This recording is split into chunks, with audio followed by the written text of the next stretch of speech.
Entre mer et montagne, l'autoroute A8, dite la Provençale. 213 km d'Aix-en-Provence à la frontière italienne. Une autoroute qui dessert les plus belles villes de la Côte d'Azur. Cannes et sa croisette. Nice et sa célèbre promenade des Anglais. Jusqu'à Monaco, la ville des milliardaires. Crème solaire, fêtes et apéros, chaque été, 11 millions de touristes déferlent sur le littoral et empruntent cette autoroute. C'est la plus fréquentée de France, mais aussi l'une des plus dangereuses. Putain! Un tracé sinueux, 18 aqueducs et autant de tunnels qui provoquent des accidents. C'est votre fille? J'ai vu le corps sur le côté et de première abord, je me suis dit c'est un mannequin, c'est une blague en fait. Pour veiller sur les usagers, une centaine de gendarmes. Le lieutenant Sébastien. Bon, vraisemblablement, des premiers éléments, elles auraient chuté toutes seules en perdant le contrôle de leur scooter. Patrice. Bon, hein, personnellement, j'en ai vu un paquet d'accidents mortels, mais celui-là, il remue un peu quand même. Christophe. L'inconscience, répondre au téléphone parce que sa mère elle est malade. Le camion, c'est Ou encore Patricia. première voie, pas seconde voie, interdit. Tous les jours, ils doivent faire face aux excès de vitesse et à l'alcoolémie. Bon bah là, ce soir, c'est bingo. Hein. Là, elle est vraiment bourrée là. Ils doivent aussi affronter les situations les plus improbables. Non, non, vous continuez, vous suivez. J'ai 50 personnes sur la BAU et pas trop contrôlable. Ils vivent des drames, mais ils partagent tous la même passion pour leur métier. Félicitations! Mon lieutenant. Pendant tout l'été, nous les avons suivis dans leurs missions. Des missions souvent à haut risque. 100 jours avec les gendarmes de l'autoroute des vacances.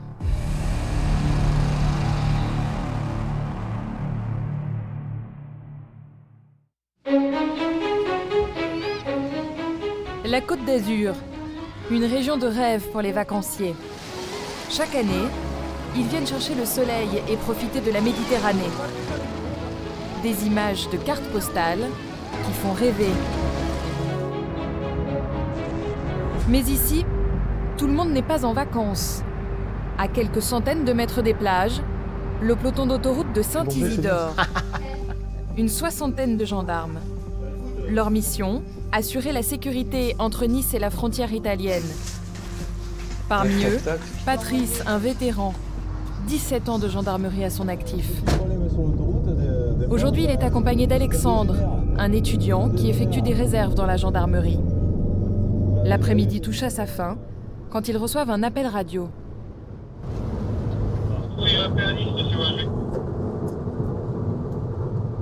Oui, patrouille Péanis sur écoute. Ouais, on me signale un accident de circulation. Apparemment, un motard en cause dans le virage de la 8. Ok, merci. Patrice se rend immédiatement sur place. Le gendarme a du mal à se frayer un chemin. C'est la sortie des plages et le trafic est intense. Putain! Patrice a déjà vu des dizaines d'accidents dans sa carrière. Mais celui-ci va le marquer à jamais. Ah putain, c'est pas beau. Les deux gendarmes arrivent les premiers sur les lieux. Les pompiers ne sont pas encore là. Les automobilistes qui ont vu l'accident se sont arrêtés pour tenter de ranimer une des victimes. Monsieur, bonjour, avez-vous été témoin? Témoin, c'est un grand mot, monsieur. On est arrivé, c'était déjà fait. Elle est vivante, ça? Elle est vivante?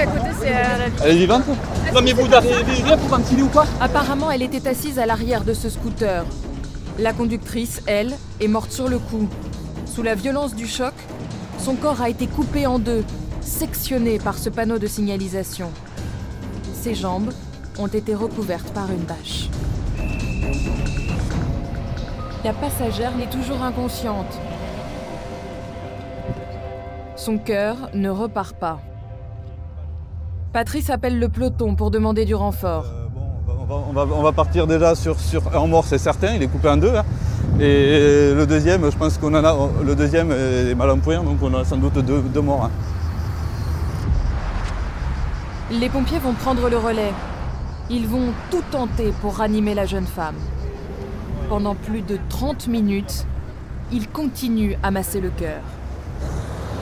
On a au moins 2 morts, enfin un mort sûr, je sais pas si tu as vu. Ça retourne un peu. C'est cette jeune fille en rose qui a porté les premiers secours. J'ai vu le corps sur le côté. Ouais. Et de premier abord, je me suis dit que c'est un mannequin, c'est une blague en fait. Et après, quand je suis sortie de ma voiture, je me suis dit bah non, c'est pas une blague. Et du coup après, bon bah j'ai su qu'il n'y avait rien à faire pour elle. Hein. Et quand j'ai vu la victime au sol, je me suis dit bon bah elle est entière, on va peut-être essayer quelque chose jusqu'à l'arrivée des pompiers. Et ben j'ai massé du coup. Et j'ai attendu, après il y a des pompiers en civil qui sont arrivés. Ils ont pris le relais du massage et on a attendu les secours en fait. Après plus de 30 minutes de massage cardiaque, les pompiers vont devoir se rendre à l'évidence. La passagère est décédée, elle aussi. Pourquoi les 2 femmes ont-elles perdu le contrôle du scooter? À quelle vitesse roulaient-elles? Les gendarmes vont devoir élucider les circonstances de cette tragédie. Le lieutenant Sébastien, chef du peloton, va tenter d'en savoir plus. Il y a le scooter qui a perdu le contrôle pour une cause inconnue. Ouais. Et ensuite il a frappé le couteau, enfin... D'accord, on sait à quel endroit il a perdu le contrôle dans le virage. Ok, d'accord. Bon, je vais voir Bruno pour les... Ça, c'est la deuxième. Ok. Je viens avec vous, mon lieutenant? Non. Non, d'accord. Non, parce que vous êtes choqué. Bien pris, mon lieutenant. Bon, vraisemblablement, des premiers éléments, elles auraient chuté toutes seules en perdant le contrôle de leur scooter. Alexandre, lui, n'est pas encore gendarme professionnel. C'est son premier été et il a du mal à supporter ce qu'il vient de voir.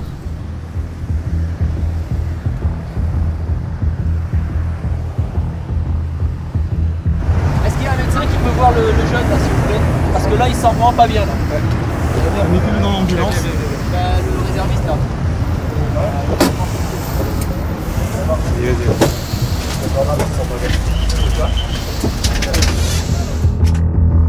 De son côté, Patrice doit en savoir plus sur l'identité des 2 jeunes femmes.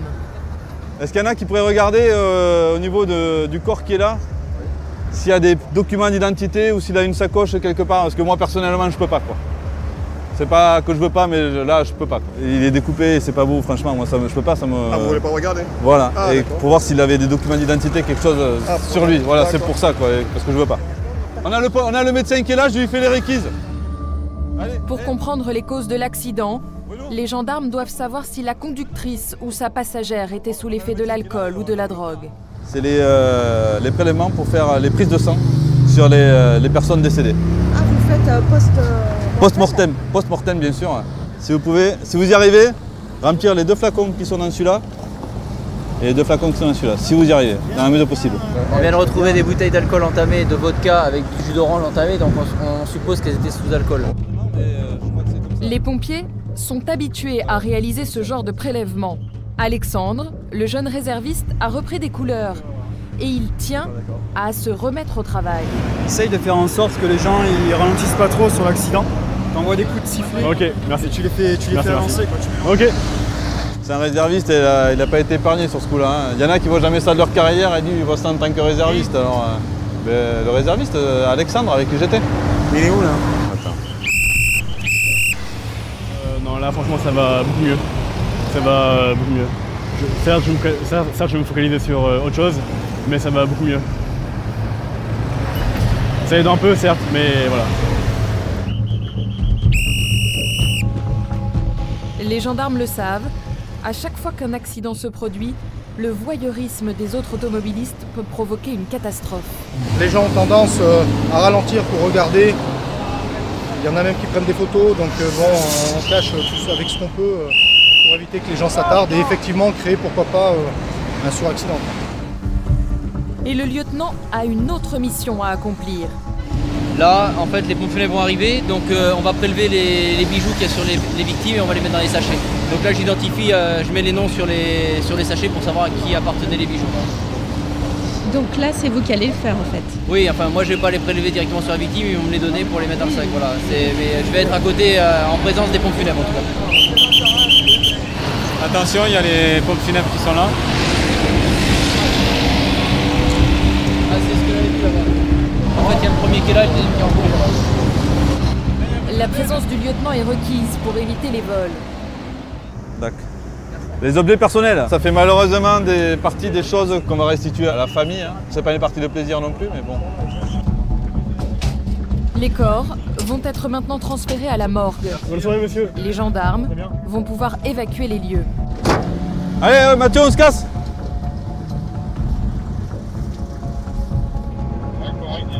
Sacré bouchon en face.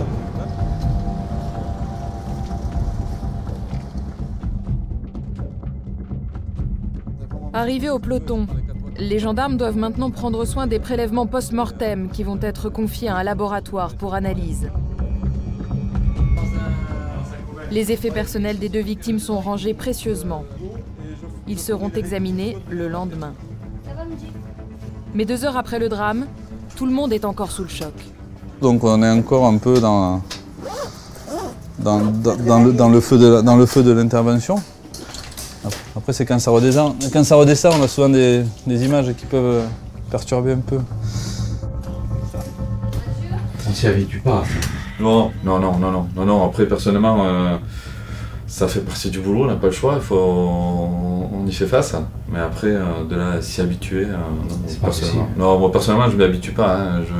Je n'ai pas le choix, je fais rien. Le lieutenant sait qu'il doit porter une attention toute particulière aux hommes qui ont vécu cette scène. Et là on va aller boire un petit coup frais là. On va aller s'asseoir 5 minutes, là, discuter 5 minutes, faire le point et puis décompresser un petit peu. Je pense qu'en plus il a fait chaud là, tout le monde est trempé avec les gilets là. Là un petit coup de limonade bien fraîche à faire du bien. Avant de repartir, rentrer à la maison. Dans la salle de repos, les visages sont marqués. Le lieutenant va trouver les mots pour réconforter ces hommes. C'est important d'en parler. Hein. Comme je vous ai dit, hein, tout ça, nous on en parle, hein. Après on en parle, hein. Il faut débriefer aussi. Hein, et puis ça permet d'évacuer aussi cette image et cette sensation qu'on a eue sur le terrain. D'accord ? Là vous avez plus de couleurs, vous êtes quand même mieux. Ah c'est bien, après tout le monde a bien bossé là. Mais pour le jeune Alexandre, la journée n'est pas encore terminée. Pour gagner sa vie, il travaille le soir à la station-service située sur l'aire de repos.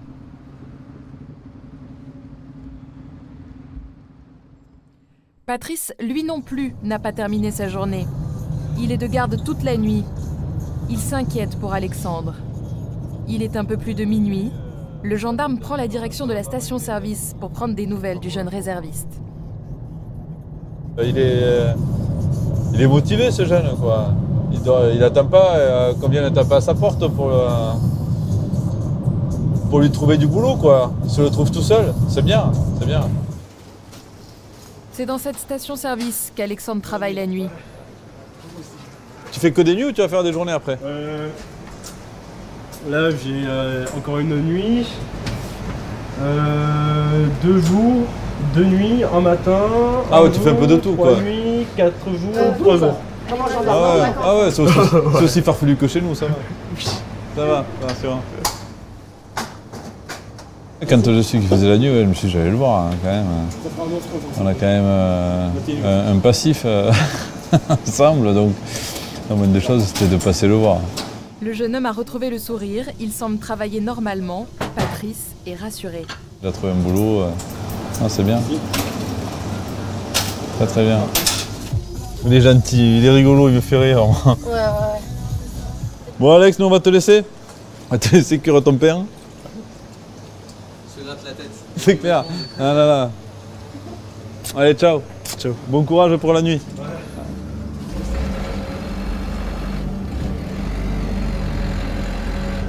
Demain, c'est une journée difficile qui attend Patrice. Il va commencer son travail d'investigation pour comprendre les causes de l'accident de scooter.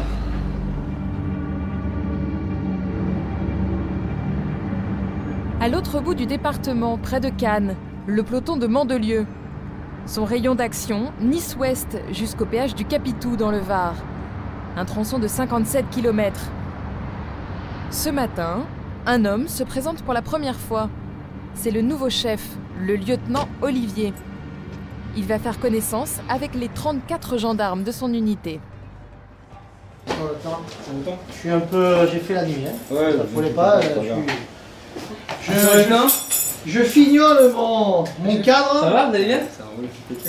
Oui, et je vois pas le... Ah, ça va. Avant toute chose, ces hommes vont lui remettre un accessoire indispensable, l'écusson de la brigade. Honnêtement, ah voilà, officiellement, je vous les remets. Eh ben c'est gentil, regardez. Voilà, bienvenue. Ouais, merci, ça y est, c'est... Ça va? Bonjour. Christophe, ça va. Bon, ça roule. Vous avez vidé tous les cartons? Ben regardez, il y en a plein la bagnole. Après cette première revue d'effectifs, le lieutenant va maintenant investir son bureau. Dans ses cartons, des effets personnels pour se sentir comme chez lui. Et ce fan de football n'a pas oublié l'écharpe de son club de cœur, l'Olympique Lyonnais. C'est pas la région, hein. Non, c'est Marseille ici. Hein. Ouais, c'est plus même l'OGC Nice, hein, je sais bien. Mais bon, voilà, il fallait marquer, la petite touche perso. Donc, je pense que normalement, on ne devrait pas trop m'en tenir rigueur. Olivier est un boulimique de travail. Il sait que cette caserne va devenir sa deuxième maison.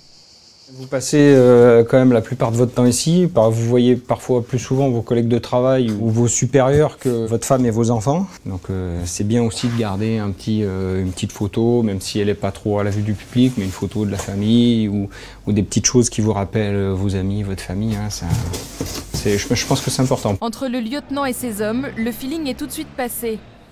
La remise de son écusson l'a particulièrement touché.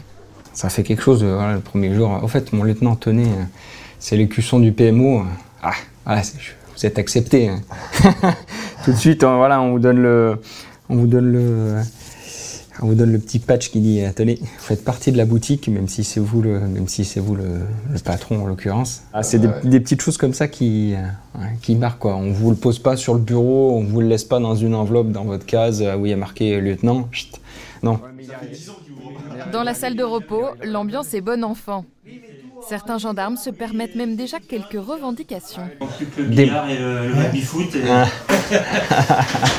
Je note un billard, un baby-foot alors. Mais pour les loisirs, il faudra attendre un peu. À peine installé, le lieutenant a des fourmis dans les jambes. Et ça tombe bien, car avec ses hommes, ils viennent d'être mobilisés sur un événement à risque. Monaco, la ville la plus riche du monde. Dans le port, un étalage de yachts. Des petits, mais aussi des modèles plus impressionnants, avec parfois même des pistes d'hélicoptères intégrées.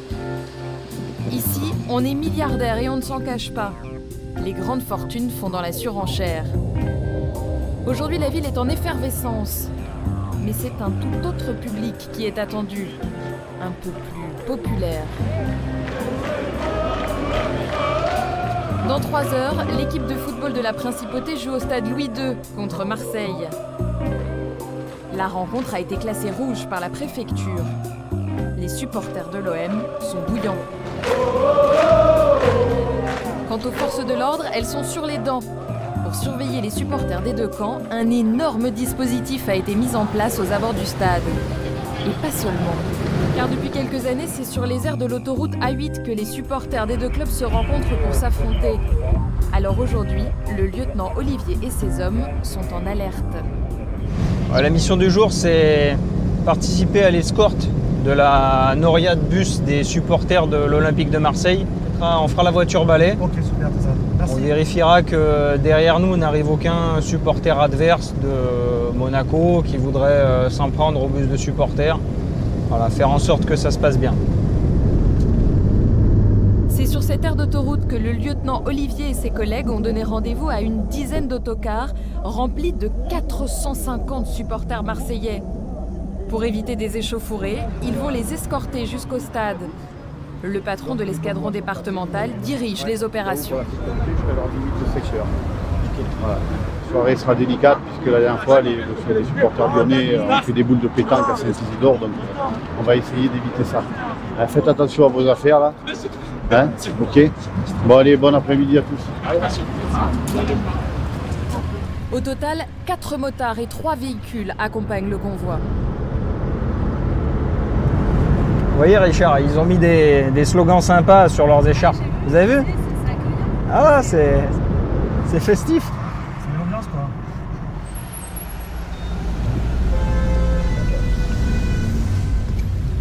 Charlie Alpha EDSR, ici Charlie P, moment de lieu, je fais recoller un 8e bus au convoi. Je fais recoller un 8e bus au convoi, parlez. Et je viens de passer le péage de Saint-Isidore, parlez.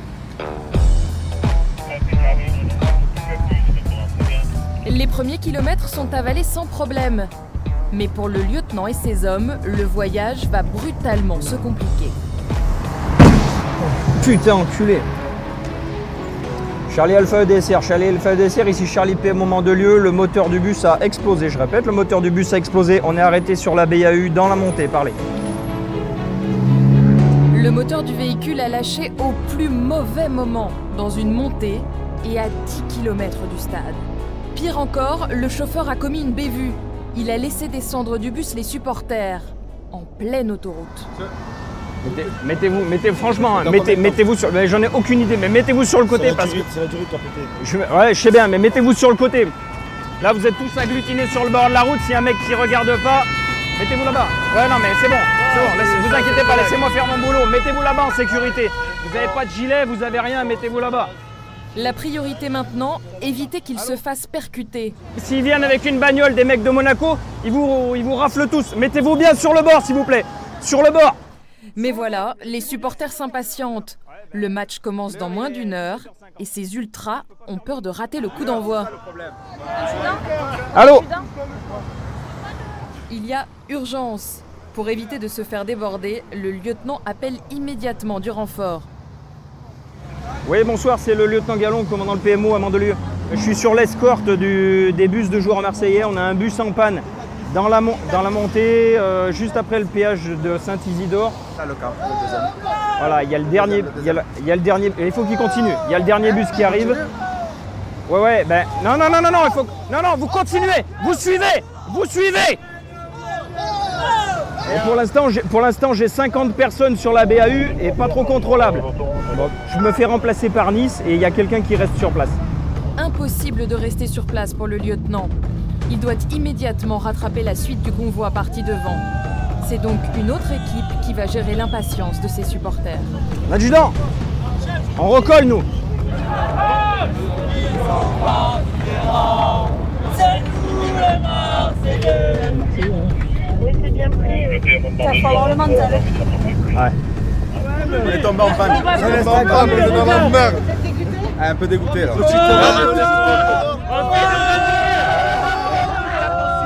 Non, 2 minutes d'attention surtout. Oui.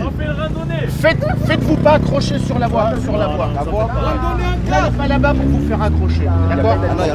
Non, attendez, on va vous trouver quelqu'un pour vous emmener au match. Il faut pas qu'on arrive en retard. On va l'appeler. Voilà le Bob. Tranquille, c'est pas ça. Attention. Donc vous restez. Les gars.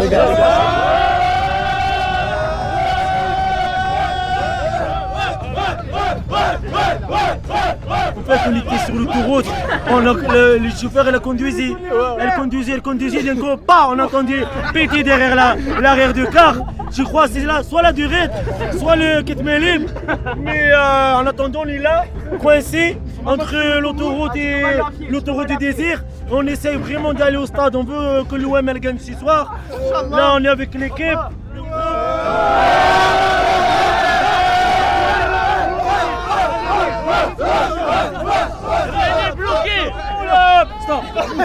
Et pour finir, on ne sait pas quand c'est qu'on va rentrer au stade. J'espère qu'on va rentrer avant le coup d'envoi de l'arbitre.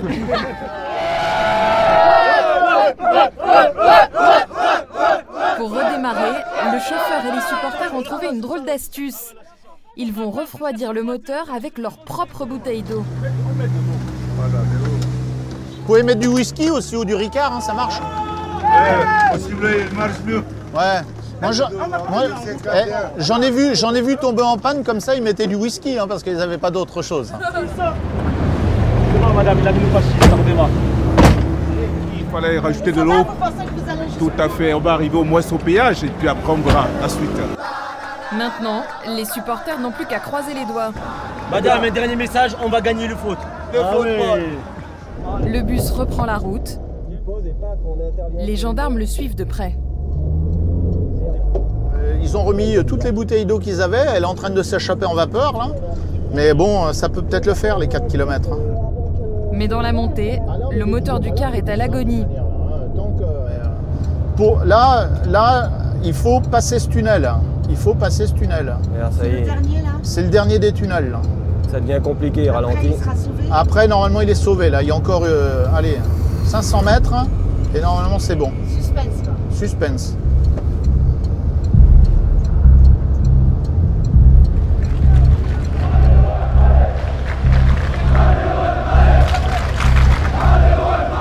Finalement, heureusement, le moteur aura tenu jusqu'au stade. Les supporters n'ont donc pas raté leur match. Et ça valait le coup. Leur équipe a été battue 6-1 par Monaco.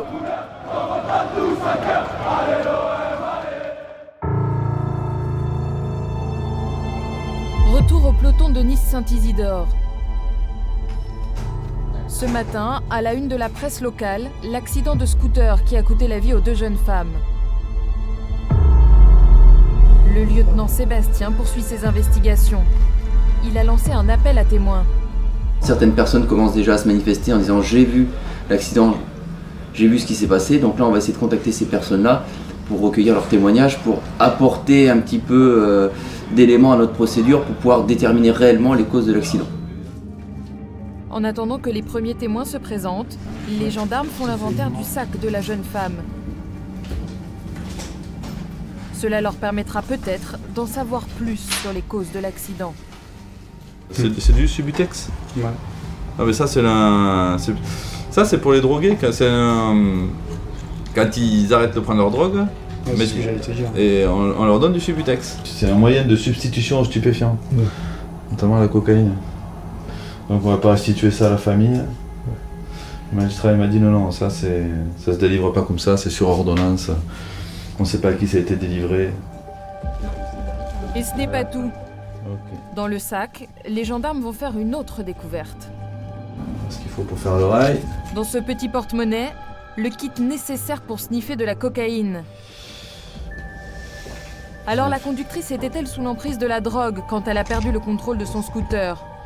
Le résultat des analyses toxicologiques doit arriver dans quelques heures. Dans la journée, on va savoir beaucoup de choses, je pense. En attendant, Patrice se rend à la caserne des pompiers. Ce sont eux qui ont reçu les tout premiers appels des témoins. En écoutant les enregistrements, il parviendra peut-être à en savoir plus sur les circonstances de l'accident. À qui je m'adresse? C'est pour récupérer l'enregistrement de l'appel qu'il y a eu pour l'accident mortel, où il y a eu les 2 morts. Il peut y avoir des éléments qui peuvent intéresser l'enquête, qui ont été dits à l'appel des pompiers, qui n'intéressent pas les pompiers, qui nous intéressent à nous, mais qui après se perdent dans la nature. Donc au moins là, on a tous les éléments après. On arrive. Dans une enquête de gendarmerie, aucune piste n'est négligée. Les enregistrements sont joints à la procédure et Patrice va maintenant pouvoir les exploiter. De retour à la gendarmerie, il ne perd pas une seule minute. Les témoins de l'accident ont appelé le 18 quelques secondes après le drame. 1, 2, 3. Bonjour, vous êtes en relation avec les sapeurs-pompiers. Conformément à la législation en vigueur, votre conversation sera enregistrée. Ne quittez pas, nous allons traiter votre demande. Oui, bonjour, il y a eu un accident sur la 8 à Nice. Ouais, le mec il est au sol, mais en fait, je viens de voir, il y a une deuxième personne, on dirait elle est coupée en 2. Carrément? Ouais, il y a quelqu'un qui est coupé en 2 là. Ouais, les secours arrivent, monsieur, d'accord? Donc il prend un coup le mec quand il voit le deuxième corps, hein, mais après ça se comprend. Hein. Oui, à la sortie de Nice Côte d'Azur, mais un très gros accident. La personne est coupée en 2, madame. Allô, venez au plus vite, j'appelle Samu. Monsieur, on est parti, mais maintenant il me faut savoir, c'est quoi? C'est un motard qui est par terre? Oui, il y a 2 scooters. Bon, d'accord, ok, allez, on arrive. Il panique, au lieu de dire 2 personnes, c'est 2 scooters. Après, ça doit choquer quand ils arrivent là-dessus, les gens. Je comprends que ça les choque. Hein. Pour vous, ces personnes vont être entendues, j'imagine. Et on va les faire venir à l'unité pour savoir ce qu'ils ont vu. Peut-être qu'ils avaient vu le comportement du scooter avant l'accident, au péage, qui avait une conduite peut-être un peu hésitante. Donc oui, bien sûr, on va les entendre, ces personnes. Ça fait partie de l'enquête, hein, tout ça. Que révéleront les témoins? Et que diront les analyses toxicologiques sur la drogue et sur l'alcool? Les résultats sont attendus d'un moment à l'autre.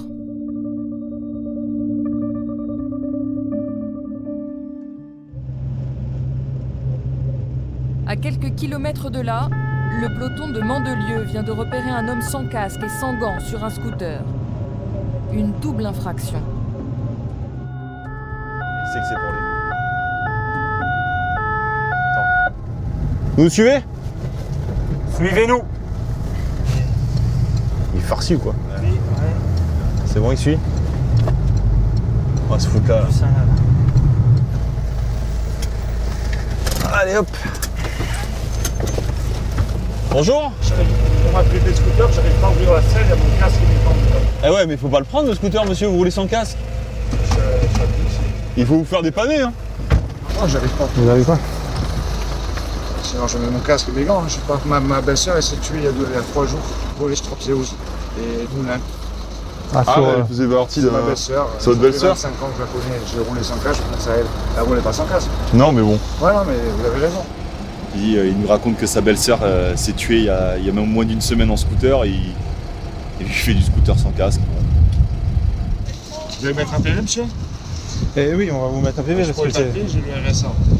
Donc, ça ne change rien, vous recevrez. Le RSA ne vous exempte pas des amendes. Non, vous allez mettre un PV, mais je ne peux pas le payer. Donc, je vous le dis juste. Oui. Mathias va se montrer compréhensif. On vous fait que le casque, hein. Pas merci monsieur, merci beaucoup. On va pas vous assassiner non plus. C'est gentil, merci. Voilà, tout ça. Donc c'est une amende à 90 €. Ouais, 135 minoré 90 €. D'accord. Pour 125. Alors, ça valide. Voilà, monsieur. Merci, monsieur. Donc, trouver une solution pour ouvrir votre. Je vais le forcer, hein. Je vais le forcer, je roule plus avec. Et évitez pas son casque. Et surtout, évitez l'autoroute, quoi. Ma belle-sœur est morte il y a 3 jours, elle est en 2. Ouais, justement, ça devrait vous aider à réfléchir. Évitez l'autoroute, quoi. Évitez l'autoroute. Et c'est en poussant son scooter que le jeune homme pourra rentrer chez lui.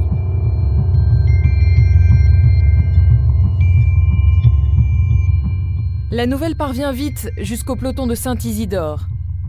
Et là, Patrice est sidéré.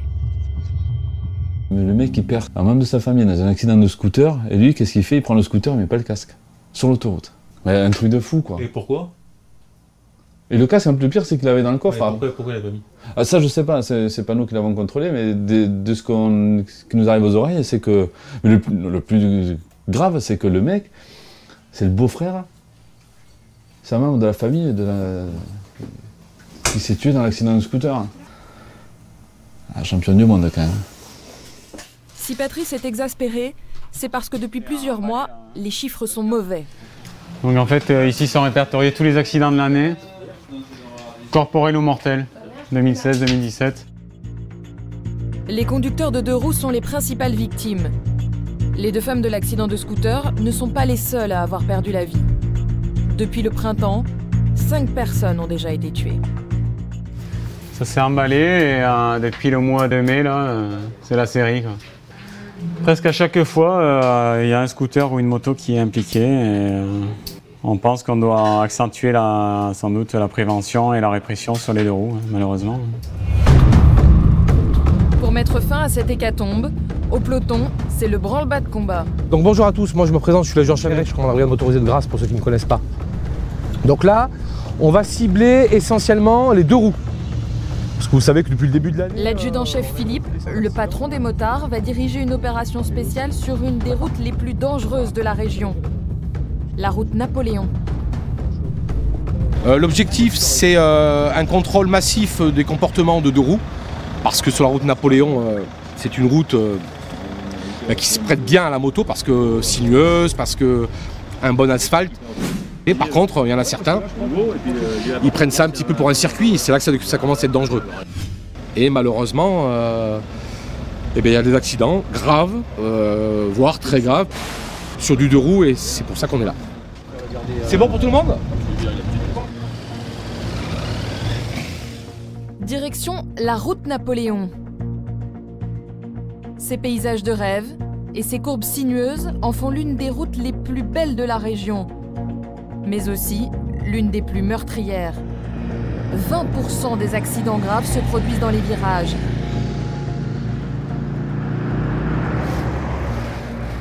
Alors Philippe va mettre en place un dispositif imparable. Seul, Il se met à l'affût à la sortie d'un virage pour repérer les véhicules qui franchissent la ligne blanche. Il les signale ensuite à ses hommes, qui n'auront plus qu'à les intercepter quelques kilomètres plus bas.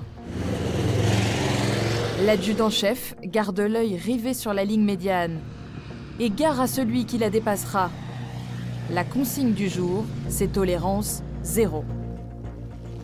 Et Philippe ne va pas tarder à signaler les premiers contrevenants, comme cette moto qui roule en plein milieu de la voie de gauche. C'est une moto noire, un couple, hein, garçon-femme. Au-delà de la ligne continue, donc ils étaient voie de gauche et vitesse excessive. Ok, super, garez-vous devant la moto s'il vous plaît. Vous savez pourquoi on vous arrête? Ouais, pour vous avez coupé le virage au 15,22.3 toute voie de gauche. Ah oui. Donc à 4 km d'ici, vous avez un motard que vous avez peut-être vu sur la gauche. Mais là, ils ont sorti l'armada. Ouais, ils sont juste un peu plus haut dans le virage là. Ouais. Il est content, il est là avec son petit chronomètre. Là. Bah oui, hein, il faut faire des sous. 90 € et 3 points en moins. Pour le jeune homme, l'addition est salée. Il m'a dit 3 points, je crois. Ouais, parce qu'il m'en reste 4. Faut le voir, 4. Ah ouais.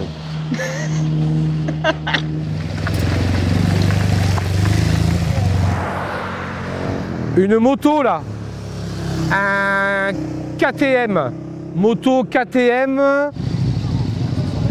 Le pilote de la moto est suivi par sa compagne, qui semble surprise par cette arrestation. On n'a pas été arrêté par excès de vitesse, c'est sûr, hein, parce qu'on roulait doucement. Hein. C'est une circulation sur la voie opposée, sur la voie de gauche. C'est le même tarif qu'une ligne continue de toute façon. Même punition, même motif, 90 € et 3 points. Mais le pilote est beau joueur. C'est comment ça ligne blanche, j'ai franchi une ligne blanche. Vous l'avez vu? Ouais, je l'ai vu, j'étais un peu dessus. Quoi. Un petit peu. Juste un petit peu dessus. Quoi. Un petit peu à côté. Un écart de conduite que ce motard aurait pu payer bien plus cher. Voilà. Ouais. Imaginez-vous que le motard arrive plus fort et qu'il coupe. Eh ben, c'est le frontal, comme malheureusement on a dans la région par rapport aux routes sinueuses. Le choc frontal, chacun se retrouve sur la voie de l'autre. Vu que le week-end dernier, il y a eu deux morts en moto sur cette route-là, justement, deux motards qui se sont tués, donc forcément on est plus sévère. Hein. Ils étaient ensemble? Non, pas du tout. Tout différent. Parce que des fois, justement, le fait d'être ensemble, Non, pas du tout, des différents. La nouvelle refroidit ces fans de moto. Parce que si vous tombez, on peut mettre 2 mois à vous retrouver. Avec les ravins, si quelqu'un vous voit tomber, c'est bien. Si on ne vous voit pas tomber, c'est... Dans le décor. Après les 2 roues, Philippe s'attaque maintenant aux automobilistes. Pour les voitures, l'infraction est différente. Comme le véhicule ne franchit pas complètement la ligne blanche, l'amende est moins lourde. Il s'agit, selon le code de la route, d'une conduite éloignée du bord droit. Une contravention de 22 €. Un Range Rover, début de plaque, Delta Bravo 256. À cet endroit de la route, l'infraction est quasiment systématique. Voilà, là encore voilà, un bon exemple. Un Nissan, début de plaque, Delta Romeo 217. Oh putain, alors lui. Une Peugeot Cabriolet, début de plaque 386. Au point de verbalisation, c'est l'embouteillage. Tous les automobilistes qui ont mordu la ligne blanche sont interceptés.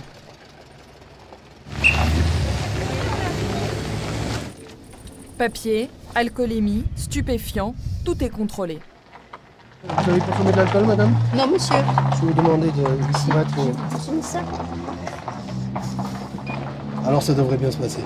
Bonjour. Vous pouvez baisser la vitre s'il vous plaît? Et certains le prennent avec le sourire. On se laisse aller, la route est belle, ça roule. Là, j'en vois pas, après ça va faire trop. Là, ça va pas arrêter. Hein. Et voilà, ça continue. Et les gens, c'est comme je disais tout à l'heure, hein, je suis en vacances, je fais comme je veux, je prends mes virages comme ça, je tourne sans clignot, c'est les vacances quoi. Voilà.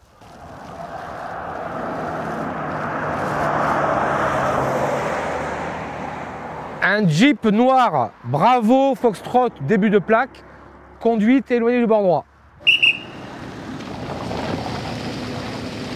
Attestation d'assurance et carte grise. Alors ça, le conducteur de la Jeep a du mal à comprendre ce que les gendarmes lui reprochent.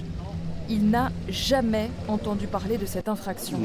C'est pas un franchissement de ligne jaune, rien, hein. C'était juste, comment vous appelez ça Circulation éloignée du bord droit de la chaussée. Voilà, je savais pas. Cette infraction ne prévoit pas de retrait de points. Malheureusement, voilà, vous payez les... Mais je savais pas qu'on pouvait être verbalisé pour ça quand même. Mais le couple est quand même furieux. Injustice. Autant de gendarmes pour si peu de choses, il y a des endroits où il faudrait qu'ils soient peut-être plus acharnés. Quant à l'adjudant-chef, il applique la règle à la lettre. La ligne continue, si on vous l'explique comme il l'explique au permis de conduire, comme quoi la ligne continue est un mur infranchissable, on imagine que cette peinture blanche là continue, elle fait 10 cm de haut, personne n'y va. Hein. Voilà. Encore une voiture en infraction. Voilà, mais cette fois, c'est l'automobiliste qui interpelle le gendarme.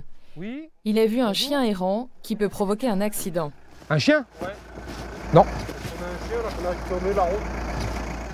En cas, ce que vous faites, plus bas, on a sur le parking du pont de Lens, là, on a toute une équipe là. Arrêtez-vous là, ou comme ça on fait appeler éventuellement. D'accord? Un geste civique qui va lui faire économiser 22 €. Bon, on dira rien, ils ont trouvé un chien, on va pas les payer.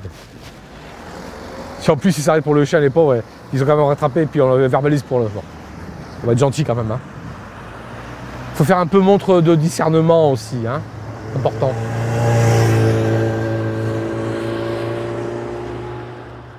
L'après-midi touche à sa fin, le trafic diminue. Là, à mon avis, je pense qu'on doit avoir au moins, une quarantaine d'infractions. Hein. Oui, capitaine, c'est l'adjudant-chef. Ouais, on va lever le dispo. On se rejoint sur le parking de Pont de Lens. C'est donc la fin de cette opération, mais les gendarmes ne lâcheront rien. D'autres dispositifs de ce type seront montés régulièrement avant la fin de la saison. La nuit est maintenant tombée sur la Côte d'Azur. Monaco brille de mille feux. À Nice, les terrasses font le plein et les cocktails coulent à flot. Partout, c'est la fête jusqu'au petit matin. Mais pour certains, les retours sont douloureux. Au peloton de Mandelieu, Sylvain vient d'être appelé en urgence sur un dépannage.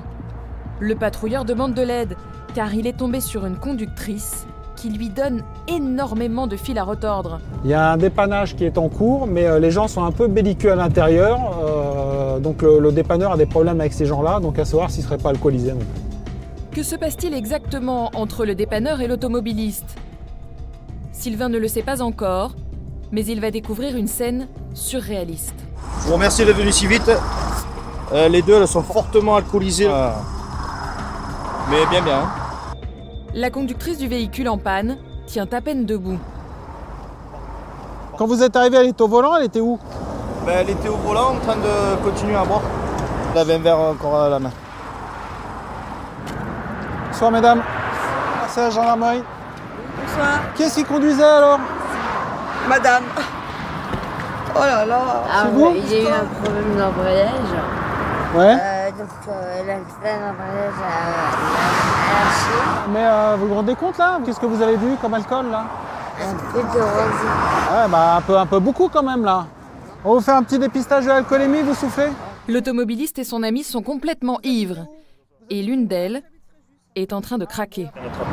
Je fais comment moi pour rentrer chez moi? Le test, évidemment, est positif. Alors pas question de reprendre le volant. Mesdames, on reste pas sur l'autoroute, vous prenez vos affaires, c'est trop dangereux. Ok.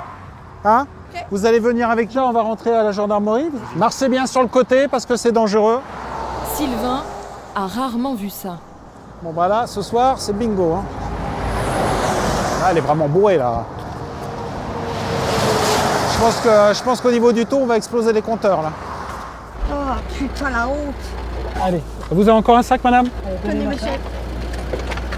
Putain, bordel de merde. Allez, vous rentrez par là et vous mettez en sécurité bien derrière. On vous laisse pas sur l'autoroute, madame? La honte, merde. Allez. Chérie, la honte.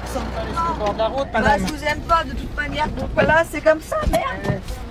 Le trajet va se révéler agité. Sous l'emprise de l'alcool, les deux femmes commencent à se montrer agressives et insultent copieusement les gendarmes. Chérie, on voit la police. Mais vous n'avez pas que ça à foutre. Chier, casse les couilles. On voit la police. Merde, je les connais même pas ces connards. Je les connais même pas. Putain, bordel de bordel. Merde. La conductrice et son amie sont dans un état second. Et une fois à la caserne, le dépistage d'alcoolémie de ces dames ne va pas être de tout repos. J'ai fait quoi, moi? La conductrice n'a toujours pas retrouvé son équilibre. Allez, asseyez-vous là. Asseyez-vous là pour l'instant. On va faire un dépistage de l'alcoolémie, d'accord? Et après, on va essayer de téléphoner à quelqu'un qui puisse éventuellement venir vous chercher. On va voir ça. Les deux amis ont été séparés le temps du dépistage. La conductrice semble plus détendue. Vous êtes pas mal toutes les deux. Au niveau concours, là, on peut vous faire une petite médaille. Hein. Là, on peut monter sur le podium. Hein. Concours alcoolémie, là, c'est pas mal. Mais l'accalmie va être de courte durée. Viens, c'est quoi? L'automobiliste est en train de perdre ses moyens. Calme. Mais comment on garde à vue, j'en ai rien à faire. Restez assise, vous allez tomber là. Non, va t'asseoir. C'est où sur la chaise, là? On l'a fait. Chérie, calme-toi, s'il te plaît. Non, je m'isole pour avancer un peu sur les premiers papiers à faire parce que sinon, je vais être coupé toutes les 30 secondes, ça va être impossible. Donc, j'ai pas voulu répondre aux provocations, je les ai laissées parler dans le véhicule pour qu'elles essayent de s'apaiser un petit peu. Voilà, on va essayer de trouver quelqu'un qui puisse venir les chercher, mais je crois que c'est mal barré. En plus, on en a deux. Pour la conductrice, ça ne s'arrange pas. Sous l'effet de l'alcool, son état est même en train d'empirer. Je sais même pas comment ils ont pas fait pour tuer quelqu'un ou se tuer en roulant. Elle a 0,86 d'air expiré, ça veut dire qu'elle a plus d'1,60 g dans le sang. C'est presque 4 fois plus que le taux autorisé par la loi. Pour la conductrice, l'addition risque d'être lourde. Alors là, 4 mois de suspension de permis de conduire, stage de sensibilisation à la sécurité routière, plus une amende, suivant ses revenus. Sylvain va annoncer la mauvaise nouvelle à la conductrice. Là, je suis obligé de garder votre permis pour l'instant. Et elle va mal réagir. Je peux pas vous laisser repartir. Je vous jure, je me suicide. Non, vous inquiétez pas, Sophie. Je me suicide. Calmez-vous. Vu l'état de la jeune femme, impossible de l'auditionner cette nuit. Mais les gendarmes ne comptent pas en rester là. Ils ont bien l'intention de la convoquer pour l'entendre. Allez. En attendant, fin de partie pour ce soir. Les deux femmes ont finalement trouvé quelqu'un pour venir les chercher. Les retrouvailles entre les gendarmes et la conductrice se dérouleront dans quelques jours. Mais là encore, rien ne va se passer comme prévu.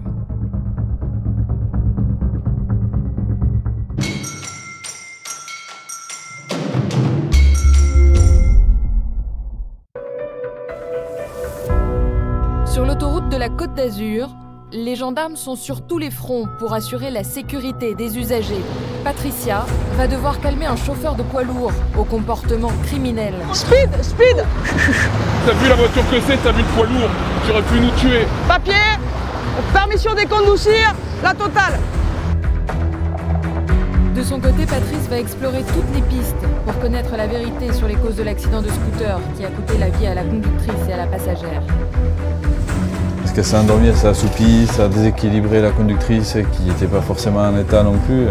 Une enquête qui va le marquer jusqu'à la fin de sa carrière.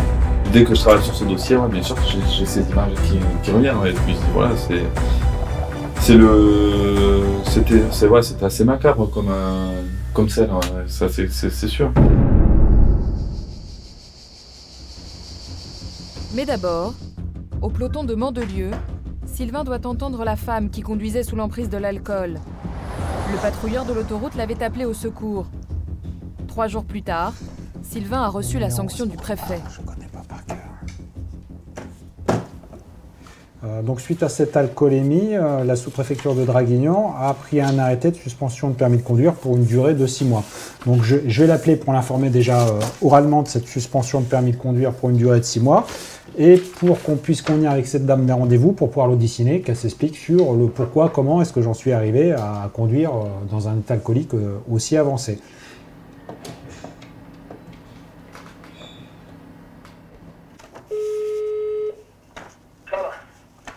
Madame. Madame. Allô? It's the police, sir, it's the police. I want to speak with Mrs. Ok, thank you very much. Sorry, sir. Bon, c'est pas visiblement, c'est pas le bon numéro de téléphone. Ça pose un problème. La conductrice a-t-elle fourni aux gendarmes un faux numéro pour échapper à son audition? Sylvain, en tout cas, n'a pas l'intention d'en rester là. Avec ses collègues, il décide de se rendre à l'adresse communiquée par la femme. Ils veulent lui remettre sa convocation.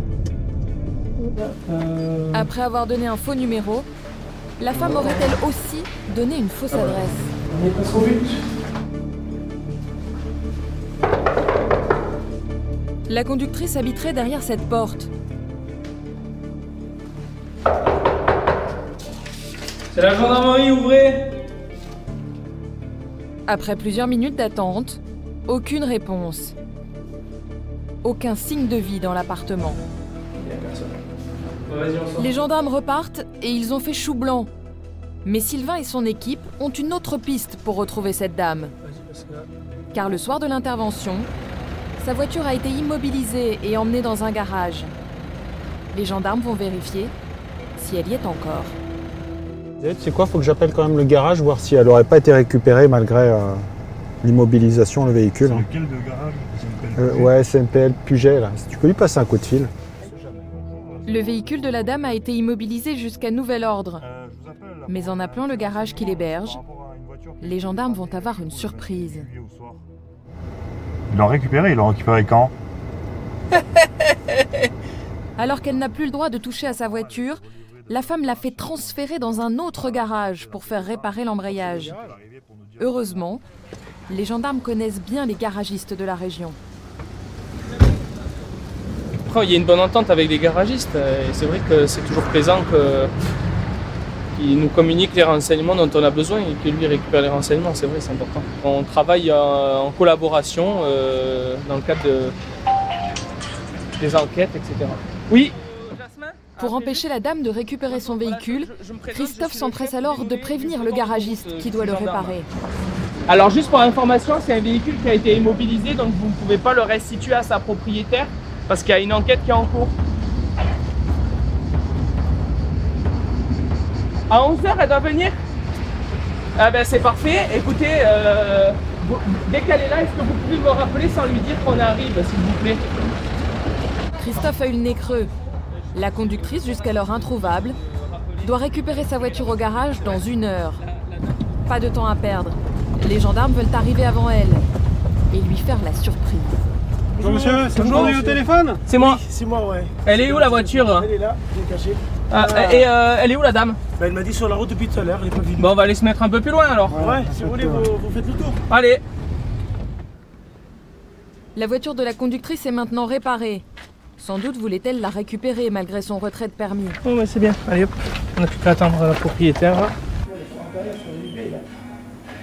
Pour ne pas la rater, Sylvain et ses collègues prennent toutes les précautions. On a demandé au garagiste de bien vouloir mettre les caméras de surveillance sur l'entrée principale. Vous avez son numéro. L'entrée principale qui donne accès au garage. Comme ça, on devrait les voir arriver. 2 fois. Combien de... Dans moi, le privé, elle vient chercher hier. Et comme par hasard, elle est venue. Elle devait passer hier, moi? Ouais, normalement, ouais. Ah, d'accord. Ouais. Ah, comme quoi, il fallait que ça se passe aujourd'hui. Ouais. Je pense pas qu'il va venir. Après quelques minutes, un scooter se présente. C'est la poste. C'est la poste. Fausse alerte. La conductrice sera-t-elle au rendez-vous? Pour s'en assurer, le garagiste la rappelle. Oui, rebonjour. Ah, vous avez là, vous arrivez à pied, c'est pour ça? Ouais. D'accord. D'accord, tout de suite, comme ça, parce que moi je m'en vais après, c'est pour ça. Je vous attends. C'est bon, elle est là, elle est venue à pied. Ça va. Comme prévu, la dame fait son entrée. Action, camarade. Elle n'imagine pas une seule seconde que les gendarmes l'attendent.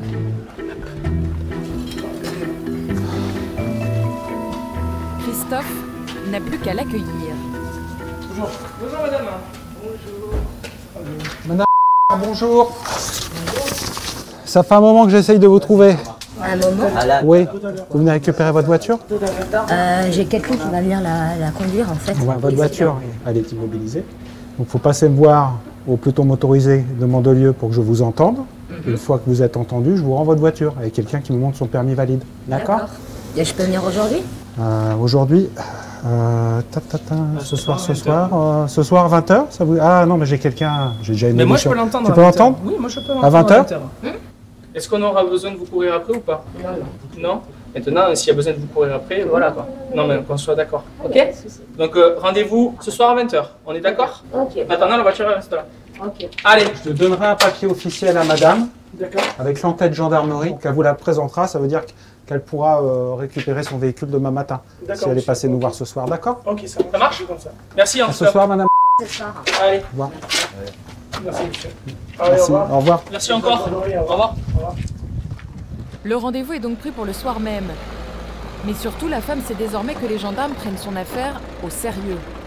C'est un travail qui a apporté ses fruits puisque on a retrouvé la personne. Au moins, ça montre que voilà, on lâche pas. Même si c'est des petits dossiers, on lâche pas. Il est 18h. Arrivée en train à la gare de Mandelieu, la dame a appelé les gendarmes qui sont venus la chercher. Elle est accompagnée par son mari. L'audition va pouvoir commencer. Miracle. Elle est là. Elle est là. C'est Christophe qui va l'entendre, la dame, sur l'alcoolémie. Donc il va lui notifier comme quoi elle a 6 mois de suspension de permis de conduire et l'entendre sur les faits, c'est-à-dire comment est-ce qu'elle en est arrivée à avoir une telle alcoolémie dans la nuit du 28 juillet. Face aux questions de Christophe, la conductrice ne peut plus se dérober. Alors, qu'est-ce que vous avez consommé comme alcool ce soir-là? Du rosé. Que du rosé? Que du rosé. D'accord. Quelle quantité? À moi seule. À vous toute seule, ouais. À peu près, c'est pas... Boire une bouteille à moi seule. Une bouteille à moi seule. Est-ce que vous pensiez avoir dépassé la limite légale en prenant le volant? Grâce à Dieu, je n'ai mis la vie de personne en danger. Maintenant, j'assume pleinement ce qui m'est reproché. Allez. À l'issue de son audition, la jeune femme prend peut-être conscience de la gravité de la situation. Reconnaissant les faits, dans le cadre de la procédure dont elle fait l'objet, elle a pris une suspension de son permis de conduire pour une durée de 6 mois et une convocation au tribunal pour une ordonnance pénale. Elle a dit qu'honnêtement, ça lui a servi de leçon. Voilà. Moi, je considère que l'action qui est menée au quotidien tente à faire diminuer le taux de mortalité sur les routes françaises. Voilà.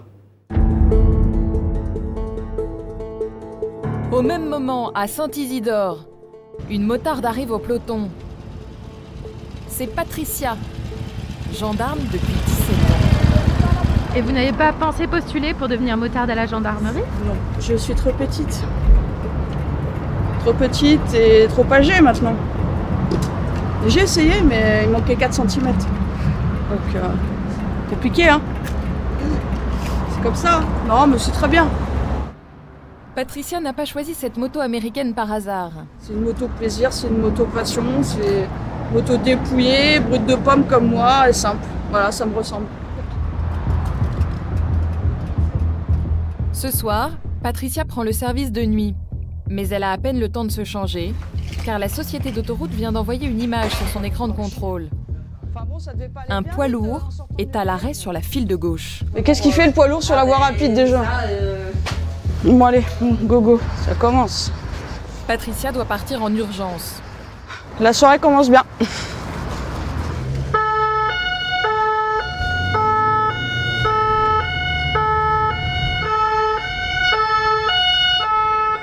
Bougez avec la saucisse là! Avancez! Et en arrivant sur place, elle a la surprise de découvrir une voiture en travers à l'avant du camion. Ah oui, mais comment elle s'est retrouvée dans ce sens-là, elle?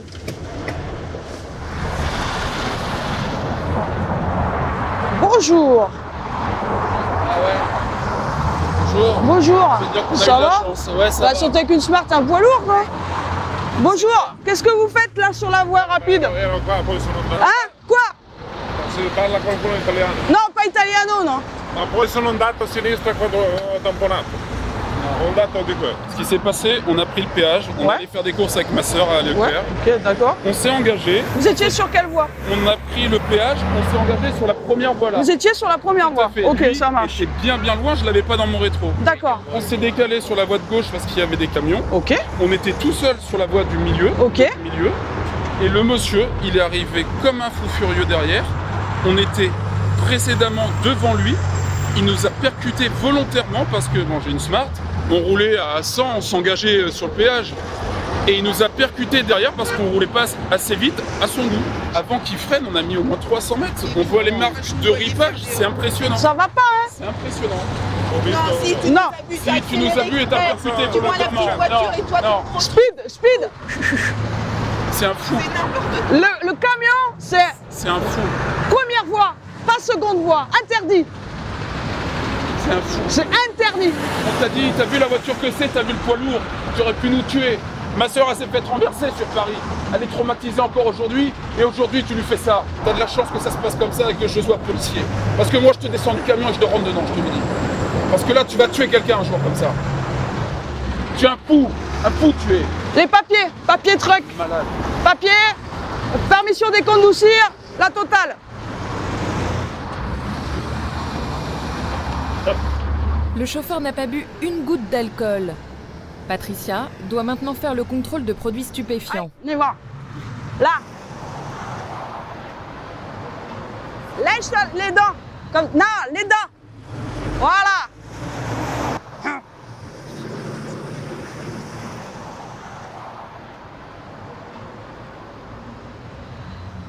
Oui, apparemment le monsieur allait vite, donc... En plus c'est une Smart, donc Smart contre camion, ça aurait pu faire très très mal, quoi. Donc là, les personnes s'en sortent indemnes, c'est incroyable. Ici, il y a énormément de poids lourds, vous êtes en sortie de péage, et tout le monde accélère, et les camions ne doivent pas doubler, ils sont interdiction de doubler à partir du péage, jusqu'à Nice-Est.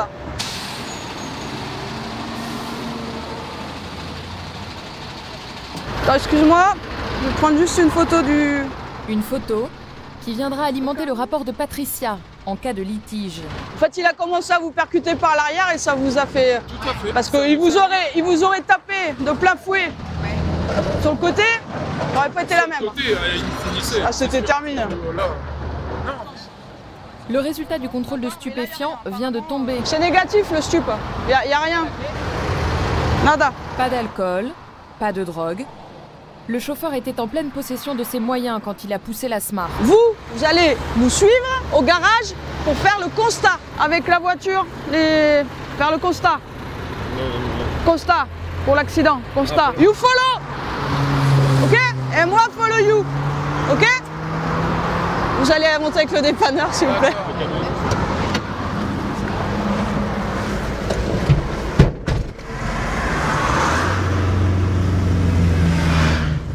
Concernant l'accident sur la 8, donc l'accident est terminé. Là, on va au garage pour faire le constat à l'amiable avec les deux parties. Il n'y a pas de blessés.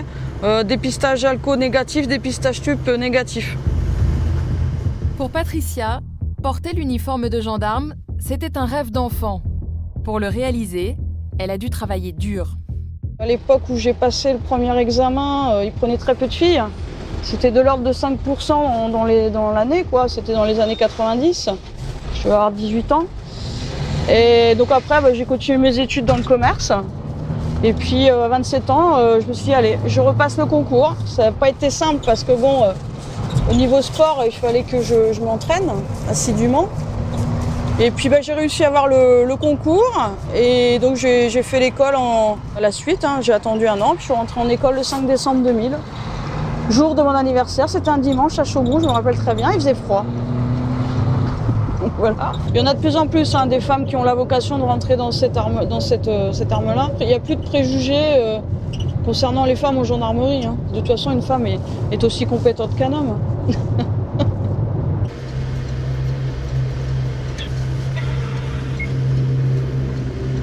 Le chauffeur appelle son patron. Sous l'œil des gendarmes, le constat à l'amiable va se faire sans incident. La vitesse et voie du milieu. Et maintenant, le routier va devoir payer 2 contraventions. Vitesse excessive plus une circulation sur les voies de gauche. Donc ça fait 2 amendes, donc une à 90 et une à 22. 112 € d'amende. C'est bon au niveau du constat, c'est carré. Au niveau du schéma, c'est carré aussi, les croix. Oui. La voiture, elle est cassée, c'est pas grave. Vous n'avez rien de cassé, c'est le principal. C'est la direction Italie? Oui, Ventimiglia. D'accord. Bon, bah go alors. Bah, merci encore. Bah de rien, allez. Et bah non, c'est normal, hein. C'est notre boulot. Bonne continuation, merci. au plaisir. Bon bah merci. Au revoir. Ciao, ciao, à la prochaine. Ah non, on parle pas de malheur. Le lendemain au peloton, l'enquête sur l'accident de scooter qui a coûté la vie à 2 femmes se poursuit. L'appel à témoins a porté ses fruits et cette dame a tout vu. Visiblement, elle est encore sous le choc. Comment ça va d'ailleurs? Un peu mieux. Par rapport, ouais. Vous avez été choquée par ce que vous avez vu? Ouais. Je me doute. Mais le lendemain, je suis allée au travail voir l'infirmier de la société pour en parler. Et il m'a bien dit que c'était tout à fait normal d'être choqué. Mais c'est vrai que ça fait... Donc c'était mercredi, on va dire que depuis vendredi soir, c'est comme si ça s'atténuait un petit peu. Bon, le fait d'en parler et que ce soit écrit aussi, ça va certainement psychologiquement vous libérer un peu. C'est bizarre. Hein, ouais, non, mais c'est... Ouais. Expliquez-moi et après on écrit tout. Mais d'abord vous m'expliquez et après j'essaye de synthétiser. Je vous dis ce que je me rappelle, ce dont je suis sûre. Je pense pas qu'elles allaient très vite, hein, mais j'ai vu qu'elles se rapprochaient en fait dangereusement du bord. Elles ont tapé et volé, dans tous les sens quoi. Et en fait, au moment où j'ai vu les dames de la jambe, les jambes de la dame blonde sur le côté de la route, enfin juste les jambes, j'ai bloqué là-dessus. Je me rappelle avoir mis la main devant la bouche, dire oh mon Dieu, et puis après limite j'ai eu envie de vomir quoi, tellement c'était violent. C'était violent, ouais. Voilà. Une perte de contrôle. Hein. Perte de contrôle. Parce que ce que j'ai dit, il le savait déjà sûrement, mais j'ai l'impression de faire quelque chose. Je peux pas aider parce que malheureusement ces dames sont plus là, mais de faire quelque chose. Je pense que ça m'aidera moi aussi à encaisser ce que j'ai vu. Et puis après il faut dire aux gens de faire attention quoi, c'est terrible.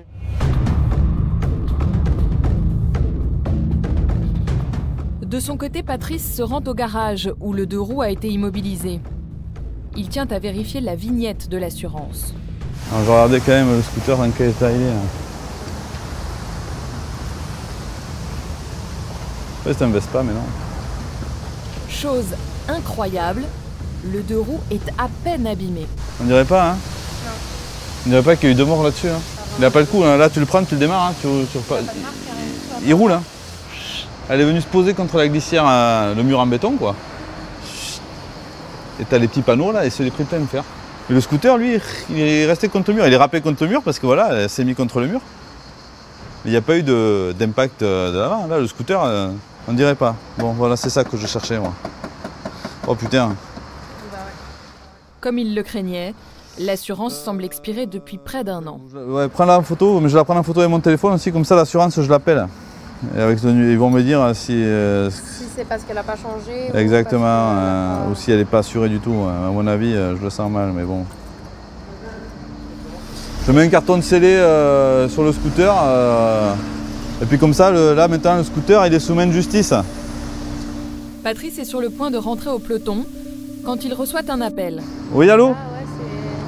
Oui, mon lieutenant. D'accord. Les résultats des prises de sang viennent de tomber.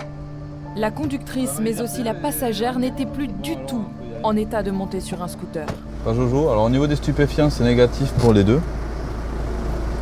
Au niveau de l'alcool, alors la conductrice a 1,60 g et quelques, ou 1,50 g ou 60 et quelques. Je ne rappelle plus ce qu'il m'a dit le lieutenant. Enfin bref, j'ai les résultats sur mon bureau. La passagère a 2,54 g. Les 2 jeunes femmes étaient donc fortement alcoolisées. Des résultats qui permettent à Patrice d'échafauder une hypothèse. La conductrice n'est sans doute pas la seule en cause. Sa passagère est peut-être elle aussi responsable de l'accident. C'est vraiment beaucoup, hein. Alors, la passagère à 2,55 g, il suffit. Elle va peut-être déstabiliser le scooter dans le virage. Parce qu'à 2,55 g, on ne se tient pas comme comme à jeun quoi. Parce qu'elle s'est endormie, elle s'est assoupie, ça a déséquilibré la conductrice qui n'était pas forcément en état non plus. La société d'autoroute vient d'ailleurs d'envoyer la photo des deux femmes prises au péage. Et elle pourrait confirmer les soupçons de Patrice. Ah, passagère, on dirait qu'elle est roupillée déjà. Non, elle est... Tu vois qu'elle est pas bien. Quand même. Putain, c'est fou ça, hein.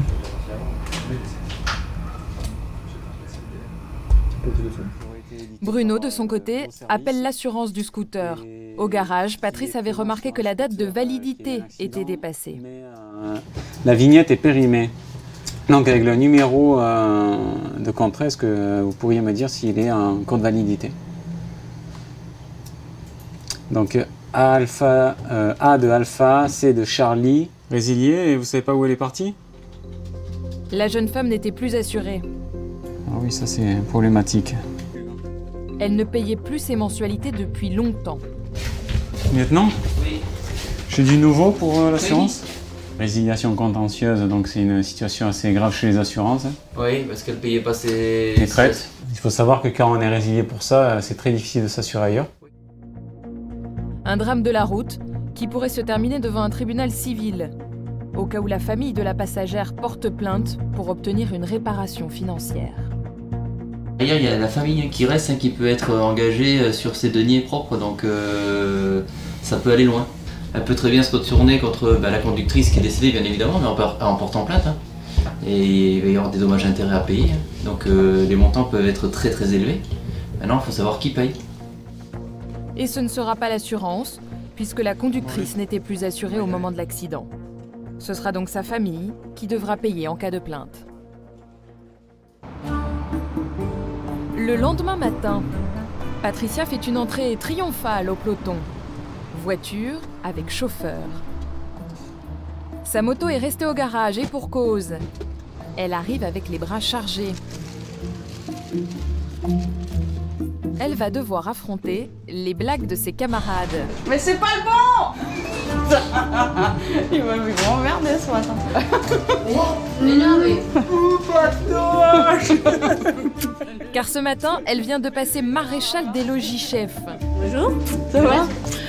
Mais reste chef. Oh là là là là! Qu'est-ce qui se passe aujourd'hui, j'ai l'impression? Mais en fait, j'ai changé de grade, je suis passée MDL chef, donc je ramène des croissants et pain au chocolat pour les collègues.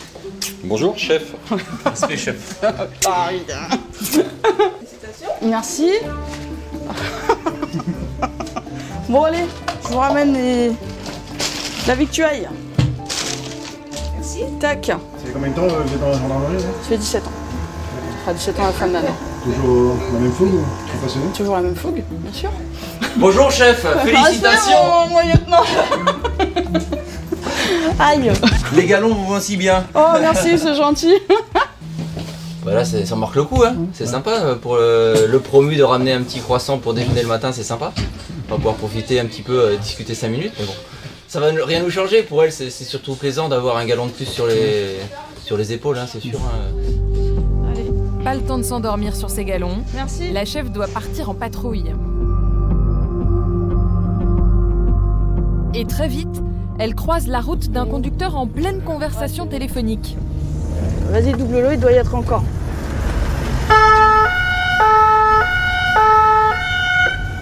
Suivez-nous! Allez! Monsieur, bonjour! Vous allez me présenter les papiers du véhicule et votre permis de conduire, s'il vous plaît. Ok, donc vous allez faire l'objet d'une verbalisation, monsieur, pour le portable? Bah si, monsieur, je fais mon travail comme vous faites le vôtre. Oh non, mais faites pas ça. Bah, vous avez pris le rond-point avec le portable à la main, à l'oreille. Mais j'allais doucement, j'allais pas... Mais c'est pas une question d'aller doucement, monsieur, c'est interdit. Que vous soyez dans votre véhicule perso ou votre véhicule professionnel, c'est interdit. Bah, demandez une fleur, ça va pas. Mais je fais pas de fleurs pour les portables, on fait tellement d'accidents dus aux portables, monsieur. Si Patricia se montre intransigeante, c'est qu'elle connaît bien les chiffres de la sécurité routière. Ils sont dramatiques. 26% des accidents de la route sont dus à l'utilisation de téléphones portables au volant. Les gens n'ont pas la conscience que c'est dangereux. Mais on a beau leur dire, ils sont butés, tant pis pour eux. C'est la loi, le portable, il est interdit au volant, point barre. Aucune tolérance pour moi. Ça c'est prendre de l'argent aux gens, c'est tout. J'ai jamais eu d'impression dans ma vie et je me fais arrêter pour des conneries comme ça, il faut arrêter. Et m'enlever des points aussi. Bien sûr. Combien? 3 points. Ah non, mais tiens, oui. Je travaille m'enlever des points. Oui, mais il faut pas utiliser le téléphone, monsieur. C'est dur, je vous dis, vous êtes très dur. Non, je suis pas trop sévère, monsieur. C'est pas vous qui allez sur les accidents de la route, j'ai eu un portable. Je sais, vous prenez, monsieur. Mais ça, quand je conduisais. Monsieur, c'est pas le souci. Vous prenez un rond-point avec une main sur le volant et alors, c'est interdit. C'est interdit. D'accord, mais si on m'appelle au travail. Alors, si vous êtes d'accord, le sujet est clos, monsieur. Si vous êtes d'accord avec moi, le sujet est clos. D'accord? Ça sert. Et ben vous vous arrêtez pour téléphoner. En plus, c'est pour rappeler votre collègue qui est à la boulangerie. Faut pas se foutre de moi non plus. Je vais sortir. Vous respectez le code de la route et après on en reparle. Vous avez 35 ans, je respecte le code de la route. Ça se voit. Tenez. C'est bon? Ouais, c'est bon, vous recevez l'amende directement chez vous, monsieur. Oui, directement chez vous, je vous informe. Voilà, monsieur, bonne journée. Sur le fichier, il ne restait plus que 5 points. Et s'il a 5 points, c'est pas innocent. C'est qu'il est coutumier. Soit par vitesse, soit pour le portable, soit autre chose. Sinon, il aurait ses 12 points. Le téléphone portable au volant est un fléau. Mais sur toutes les autoroutes, il existe un autre danger que les automobilistes ignorent.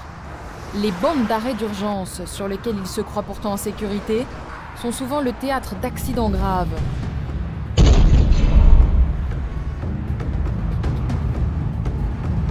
L'autoroute A8 n'échappe pas à la règle. Depuis le début de l'année, 67 véhicules de la société d'autoroute ont été percutés à travers toute la France. Des patrouilleurs ont déjà perdu la vie. Pour éviter ce genre de catastrophe, les gendarmes patrouillent sans relâche. Christophe et Océane repèrent justement une voiture immobilisée sur la bande d'arrêt d'urgence. Ils interviennent immédiatement. Je veux juste aller voir si elle a un problème, la dame.